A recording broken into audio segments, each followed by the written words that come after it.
오늘 말씀 보시죠. 누가복음 9장 37절에서 43절에 있는 말씀입니다.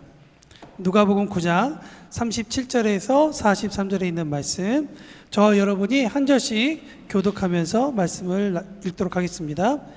이튿날 산에서 내려오시니 큰 무리가 맞을세 무리 중에 한 사람이 선생님 청컨대 내 아들을 돌아보아 주옵소서.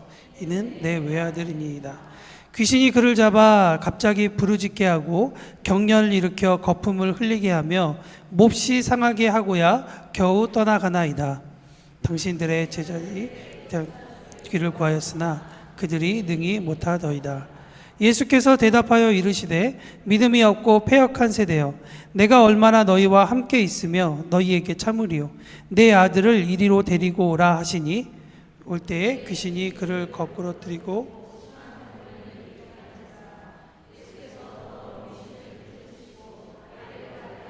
그 아버지에게 도로 주시니. 다 같이 읽습니다. 사람들이 다 하나님의 위엄에 놀라니라. 아멘.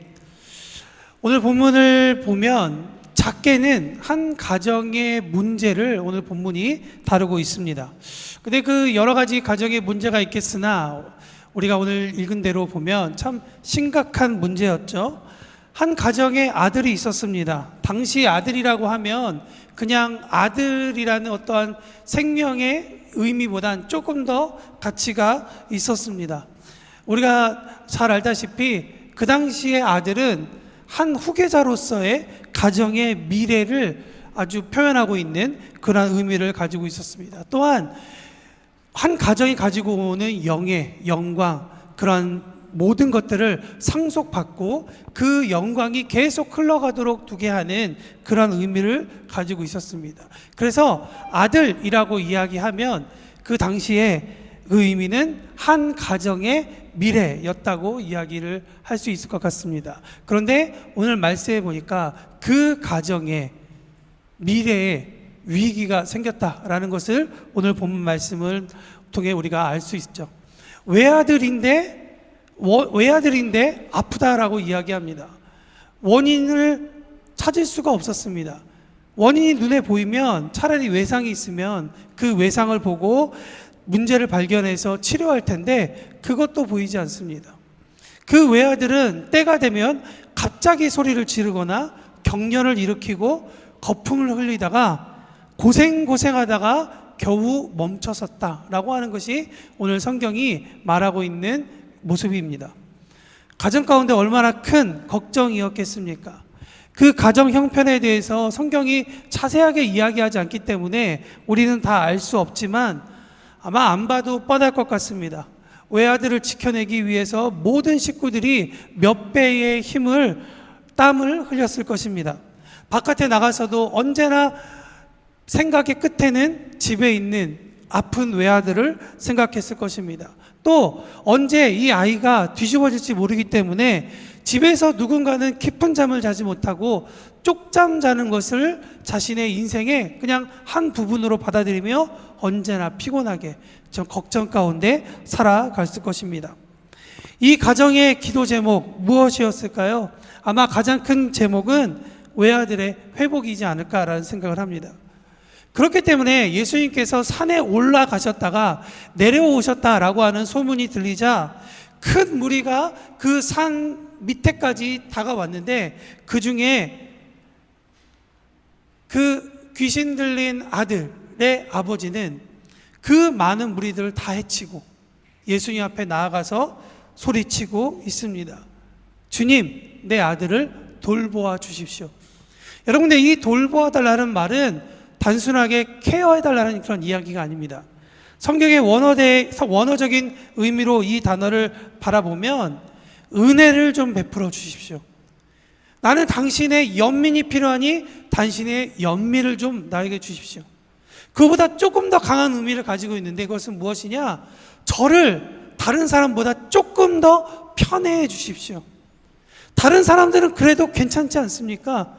저는 너무 고통스러우니 저를 조금만 더 다른 사람들보다 사랑해 주십시오 라고 하는 것이 그 아버지의 외침이었습니다. 주님, 돌보아 주십시오. 태어난 지 얼마 안 된 아가들을 키워본 부모님들은 아마 제가 지금 말하는 거를 한 번쯤은 기억하실 겁니다. 아가들이 참 많이 아프죠. 그래서 아프기 때문에 그때마다 부모님들의 마음은 찢어집니다. 모든 것이 다 자기의 잘못 같고 너무나도 미안한 마음을 갖습니다. 그래서 부모님들은 한 번쯤은 너무나도 아파서 축 처진 아이의 몸을 들고 병원으로 뛰어가 의사 선생님을 만난 경험이 한두 번씩은 있습니다. 그래서 외국에서 지금 이태리에 계셨다 그러면 아마 말도 잘 못 통하니까 답답한 마음에 아마 의사에게 알고 있는 모든 단어를 다 이야기하면서 이렇게 이야기했을 것입니다. 선생님, 잘 좀 봐주세요. 우리 아이 좀 잘 좀 봐주세요. 어디가 문제인지 잘 좀 봐주세요. 그런데 이 외아들의 아비는 오늘 예수님 앞에 뜻밖의 이야기를 합니다. 그것은 무엇이냐면 그 요지는 이미 예수님을 만나서 이야기하기 전에 제자들을 만났다는 거예요. 제자들에게 데려가서 치료해달라고 부탁을 했지만 제자들은 그것을 능히 하지 못하였다라고 성경은 이야기하고 있습니다. 제자들이 그러면 직업이 의사였나요? 저는 당연히 못할 거라고 생각합니다. 왜냐하면 제자들은 대부분이 어부였고 그 중에 하나는 세리사였습니다. 또 그 중에 하나는 로마 정부와 싸우던 혁명운동가였습니다. 나머지의 몇 명은 직업이 무엇인지 성경에서 말하지 않고 있기 때문에 그냥 그랬을 것이다 라고 축축할 수밖에 없는 그런 사람들이었습니다. 그 중에 의사는 한 명도 없었습니다. 그 사람들이 마태복음에 보면 똑같은 이 사건을 보고 간질이라고 이 아이의 병명을 이야기하는데 어떻게 어부가 간질을 고칠 수 있겠습니까? 세리사가 어떻게 간질을 고치고 혁명운동가가 간질을 고칠 수 있겠습니까? 당연히 고칠 수 없었죠. 그런데 오늘 성경 말씀에 보면 단순한 간질이 아니라 누가가 보기에 하나 더 이야기를 쓰고 있는데 누가와 마태도 그 얘기를 쓰고 있지만 단순히 병 걸린 것이 아니라 귀신이 들려 있었다라고 기록하고 있다는 겁니다. 여러분, 단순히 아픈 것도 어려운데 귀신이 들려 있다는 참 어려운 문제에 봉착해 있습니다. 한번 여러분 상상해 보세요. 예수님과 요한과 베드로와 야고보는 예수님과 함께 변화산이라고 하는 산 위로 올라갔습니다. 그리고 그 아래는 9명의 제자들이 남아 있었습니다. 그런데 이 아비는 귀신 들린 아들을 끌고 와서 예수님 앞에 와서 좀 고쳐달라고 예수님을 찾고 있었는데 예수님이 없었습니다. 그러니까 눈에 보이는 것은 무엇이냐? 예수님의 제자들이었다는 것이죠. 그래서 9명의 제자들에게 부탁을 했습니다. 비록 예수님은 안 계시지만 예수님의 제자들에게 요청을 하면 내 아들을 낳을 수 있을 것이다 라고 하는 기대감 혹은 믿음이겠죠. 성경 신학자들은 이렇게 표현하더라고요. 외아들의 아비에게 요청을 받은 제자들이라면 예수님을 대신하여서 귀신을 쫓아내야만 했다. 그러니까 쫓아내야만 했다라는 것이 이 성경을 연구하고 있는 모든 신학자들의 공통적인 의견이에요. 어부가, 세리가, 운동가가 직업도 명확하지 않은 사람들이 이것을 이렇게 해내야 되는 것이 당연한 걸까요? 왜냐하면 그 이유를 이렇게 찾고 있습니다. 누가복음 9장 보면 우리가 오늘 9장 뒷부분을 읽었잖아요. 9장 1절에 보면 이 누가복음 9장은 이렇게 시작합니다. 예수님께서 제자들을 각 성으로 보내십니다. 기억하시죠? 각 성으로 보내실 때 예수님께서 그들에게 두 가지 일을 하십니다. 첫 번째 무엇이냐? 귀신을 제어할 능력을 주셨습니다. 그리고 병 고칠 수 있는 권세를 주셨어요. 그리고 나서 6절에 보면 뭐라고 정리하냐면 제자들이 그렇게 해서 갔더니 어느 성인지는 모르겠지만 그 성에 가서 각 마을을 두루 다니면서 곳곳에서 복음을 전하고 병을 고쳤다라고 기록하고 있는 거예요. 그러니까 이 6절 말씀이 있으니까 오늘 본문에 우리가 읽었던 말씀 가운데 신학자들이 그렇게 이야기하는 거예요.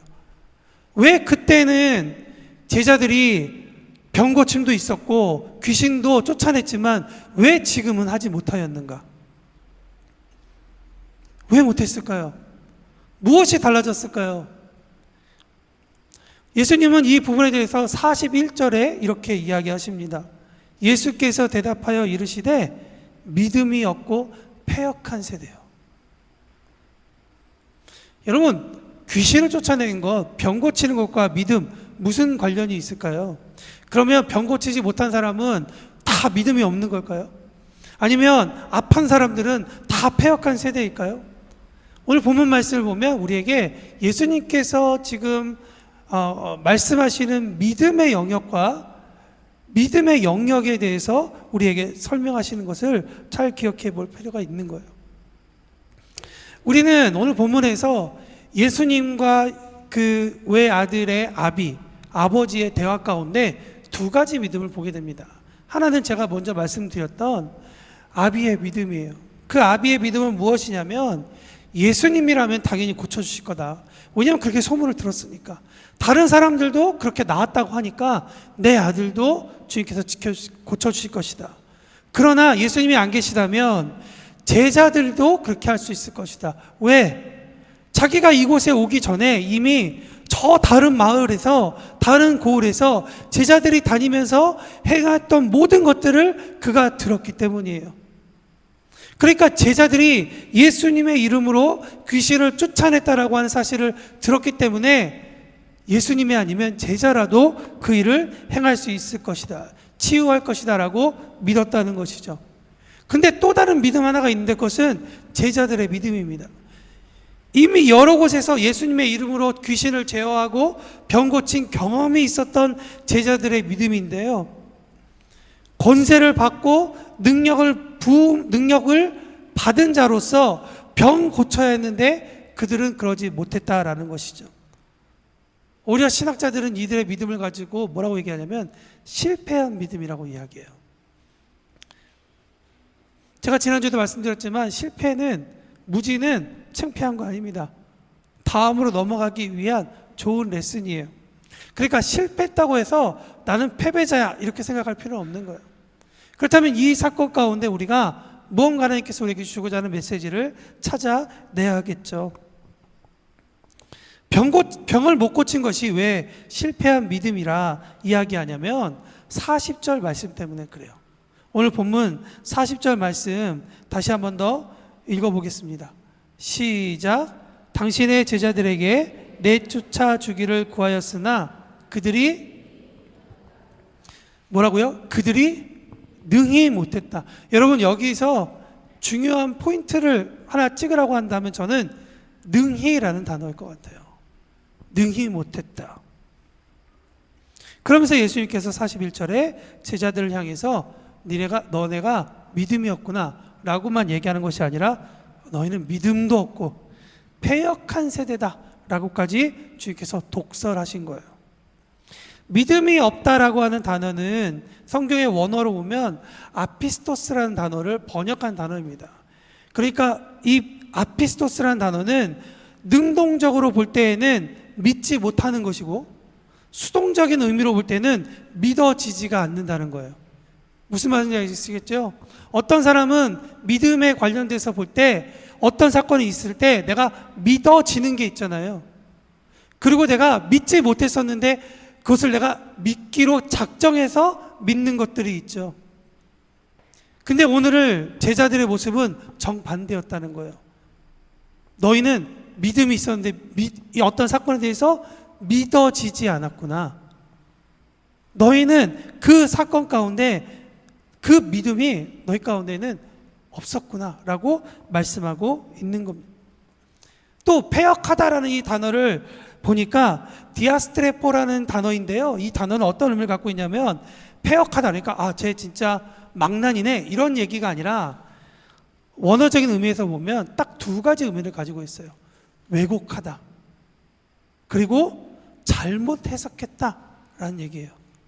그러니까 예수님께서 제자들을 향해서 너희는 믿음이 없고 패역했다라고 하는 얘기를 풀어서 이야기하면 이런 의미가 되는 거예요. 너희들은 믿어야 할 때 믿지 않았고 너희들이 믿을 수 있는데 믿기를 거부했구나. 너희들 잘못 해석했다. 너희들 지금 왜곡하고 있어 라고 이야기를 하는 거예요. 제가 이 이야기를 보면서 한 가지 사건이 떠올랐습니다. 그것은 뭐냐면 구약에서 일어난 출애굽 이후의 사건이에요. 여러분, 이스라엘이 출애굽하고 난 다음에 40년 동안 광야에서 훈련을 받았습니다. 그리고 40년이 끝나는 그 어느 날 드디어 이 이스라엘 사람들이 요단강을 건너가서 가나안이라는 땅을 이제 정복하기 위해 이제 막 그 시즌에 들어가 있는 상태입니다.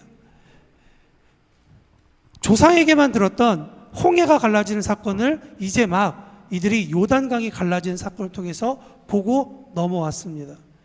보고 넘어와서 이제 가나안 땅에 쑥 들어가면 내가 그 땅을 다 얻는 줄 알았더니 그들이 무엇을 해야 되느냐? 견고하고 컸던 성 여리고를 만나게 됩니다.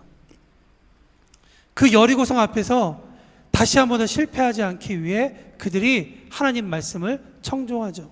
하나님께서 말씀하십니다. 너희가 이 성을 정복하는 방법은 열심히 군사훈련을 해서 무기를 가지고 정복해라가 아니라 6일 동안은 하루에 한 번씩 성을 돌아라. 그리고 7번째 날에는 7번을 돌고 함성을 질러라 였습니다.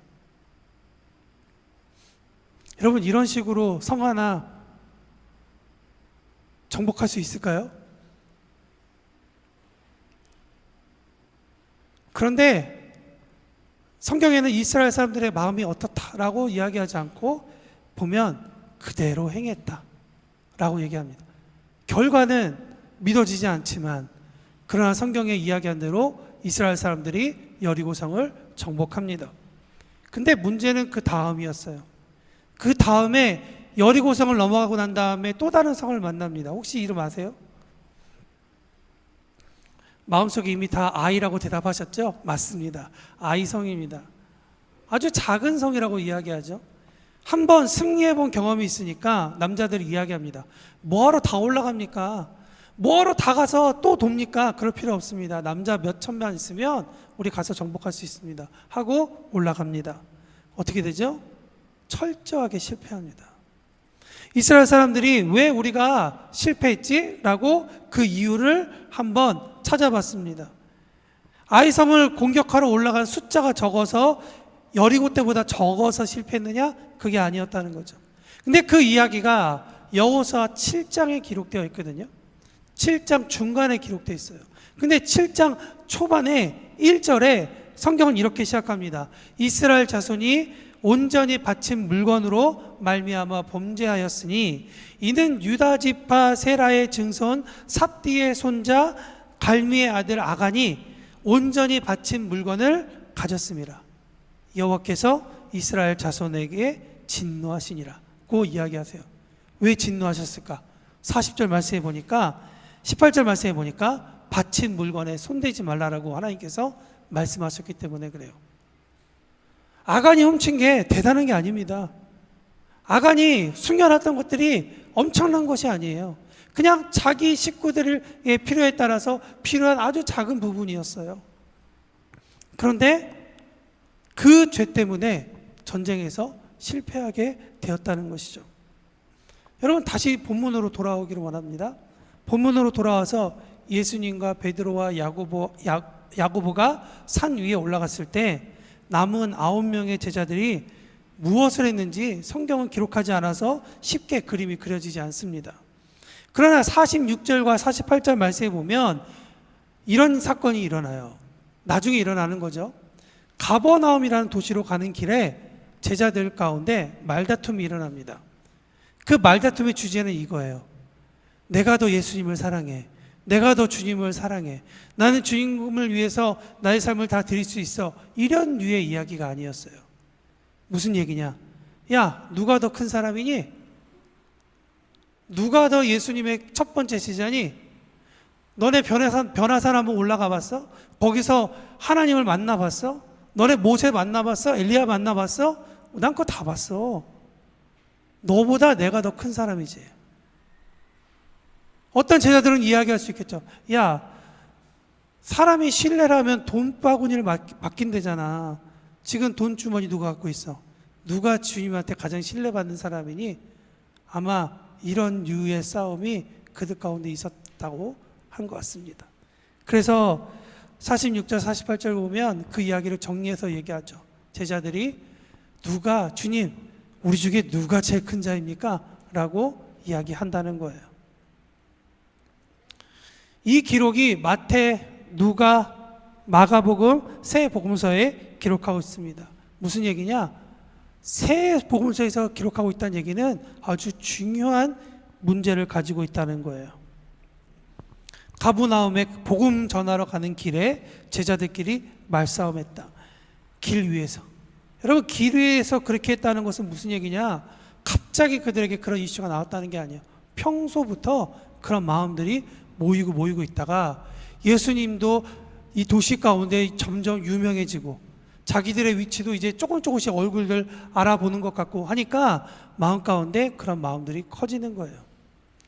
정확하게 언제부터 저들이 저렇게 됐는지 알 수 없습니다. 정확한 시점 알 수 없습니다. 그러나 여리고성과 아이성의 사건을 통해서 주님은 우리에게 변화산 아래에서 어떤 일이 있었는지에 대해 한번 생각해 보라라고 저는 이야기하신다고 생각합니다.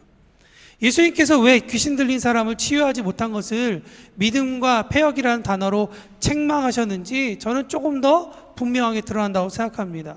어쩌면 제자들은 처음에는 예수의 이름으로 어떤 도시에 들어가서 귀신들을 제어하고 병 고침을 하니까 그것이 정말 신기하기도 하고 하나님의 능력이 그들 가운데 있어서 좀 너무 감사하고 했는데 이런 일이 계속 벌어지다 보니까 어쩌면 하나님이 영광 받으시는 것은 조금씩 잊어버리고 내 마음 가운데 내가 일어나고 있는 이 기적들, 내가 지금 받고 있는 박수들, 내가 지금 경험하고 있는 이 천상의 것에 취해 있어서 마치 베드로, 요한, 야고보가 하나님께서 지금 변화산 위에서 예수님이 완전한 율법이요 완전한 선지자요 그렇기 때문에 완전한 그리스도라는 사실을 메시지를 전함에도 불구하고 그들은 그런 거는 알고 싶지 않고 그냥 여기에서 천막 3개 지켰습니다 라고 이야기하는 것처럼 완전히 영혼이 잠자고 있는 하나님의 메시지를 듣지 못하는 그런 모습, 그런 형태를 변화산 위에서도 변화산 아래에서도 동시에 일어나고 있다는 것이죠. 제가 왜 능히라는 단어를 강조했냐면요, 이 능히라는 이 단어가 우리 가운데 주는 메시지가 있기 때문입니다. 능히.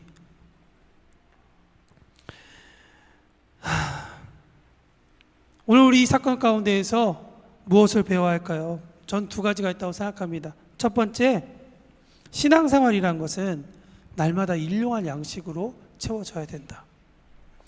여리고성과 아이성 두 전투를 통해 우리는 배웠죠. 전날의 승리가 오늘의 승리를 보장하지 않는다는 거예요. 어저께 배웠던 승리의 방법이 오늘 똑같은 방법으로 되지 않는다는 거예요. 우리가 승리할 수 있는 것은 시시때때로 우리에게 말씀하시는 하나님의 말씀 앞에 얼마나 순종하느냐라는 것을 우리에게 이야기하고 있는 거예요. 그래서 예수님께서 너희는 이렇게 기도해 라고 가르치면서 우리에게 말씀해 주고 있잖아요. 일용할 양식을 주십시오. 주님이 풍족하지 못해서 하루치의 양식만 우리에게 주시겠습니까? 그게 아니라는 거예요.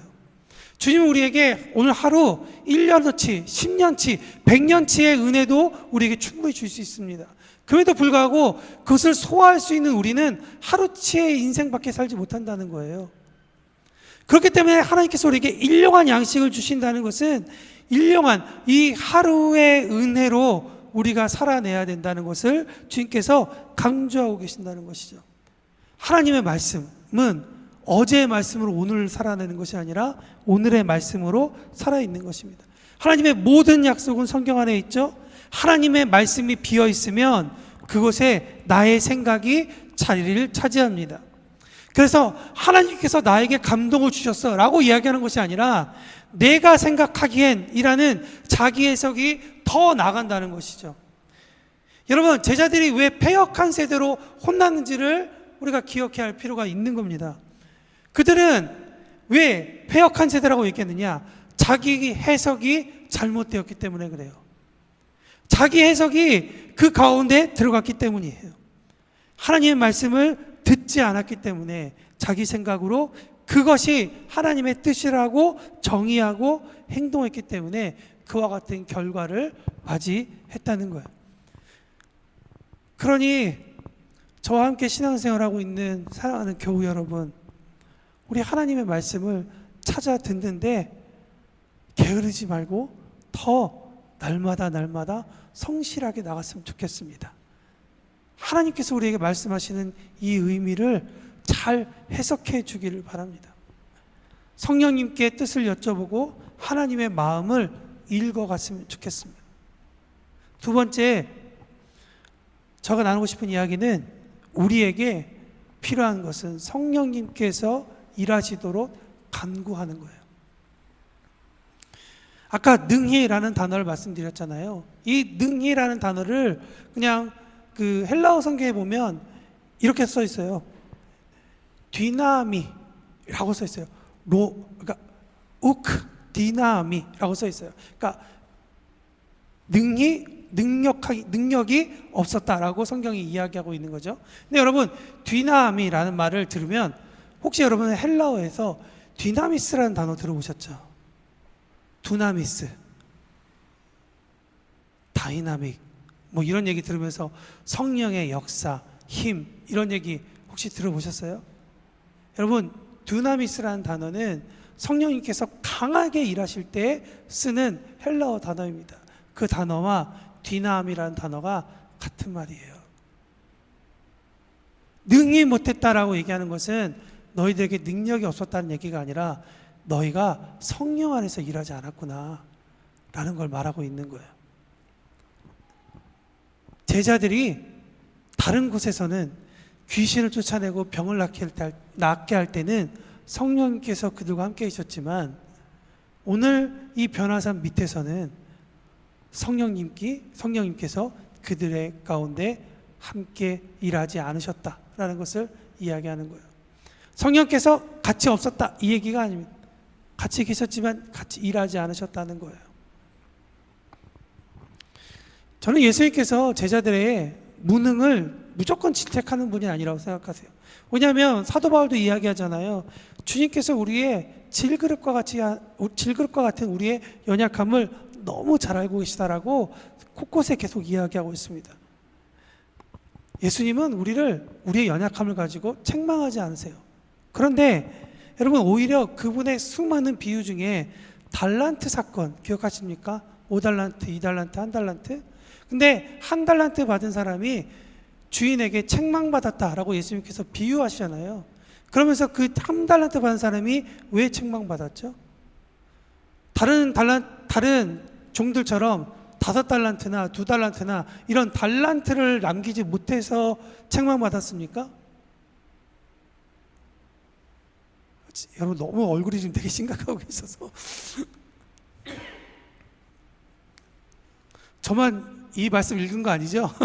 여러분 다 알고 계시죠? 왜 책망받았죠? 주인의 마음을 이해하지 못했다라는 거잖아요. 여러분, 그 종이 혼난 이유는 주인의 마음을 왜곡하고 자기가 자기 뜻대로 해석했기 때문이에요. 주인과 교감했다라면 1달란트 까먹었어도 주인이 뭐라 그럴까? 저는 주님이 그러지 않았을 거라고 생각해요.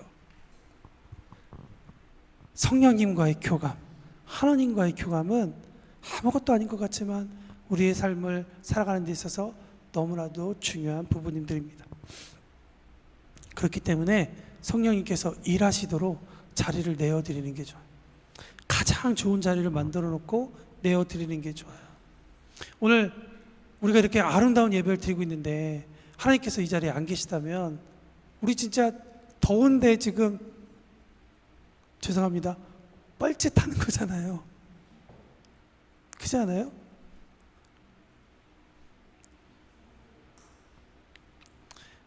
신앙생활에 대해서 앞으로 몇 주 동안 더 이야기를 할 텐데 오늘 내리고 싶은 결론은 이겁니다. 신앙생활이란 주일 성수하는 것만은 아니다. 당연히 해야죠. 근데 그것만은 아니다. 오히려 조금 더 거창하게 말씀드리면 기도와 말씀 등 하나님과의 교제를 통해 성령님께서 주시는 감동과 깨달음을 여러분의 기도로 녹아내는 거예요. 기도로 다 녹아내서 녹아진 것을 각자의 하나님의 형상, 모양 그 틀에 부어놓고 하나님께서 영광 받으시도록 우리가 일하는 것이에요. 신앙생활이란 것은 그런 겁니다.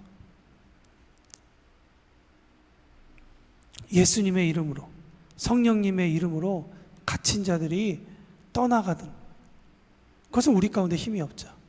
그러나 우리 가운데 계신 성령님께서 일하시면 놀라운 일들이 일어날 거라고 믿습니다. 우리 한 사람 한 사람 가운데에도 그러한 자유함이, 또 우리가 속해 있는 이 가족과 우리가 함께 일하고 있는 우리 동료들, 회사, 그리고 우리 로마 한인교회가 속해 있는 이 로마라는 땅이 다른 지역보다도 더 그렇게 예수 이름으로 자유케 되고 자유를 선포하는 그런 일이 우리로부터 일어나기를 원합니다. 아멘. 저는 그래서 우리 교우들의 직업이 정말 중요한 것 같아요. 다니면서 많은 사람들을 가이드 하시면서 또 집에서 아이들을 키우시면서 여러분 정말 여러분들을 통해서 그리스도를 바라볼 것이고 그리스도의 자유함을 가진 사람들의 모습을 경험하게 될 것입니다. 여러분 음악 얼마나 파워풀합니까? 정말 한 곡을 통해서 한 인생이 바뀔 수 있잖아요. 우리들의 목소리를 통해서도 그렇게 일하시리라 믿습니다. 또 우리 연주를 통해서도 그렇게 하나님께서 일하시리라 믿습니다. 아멘.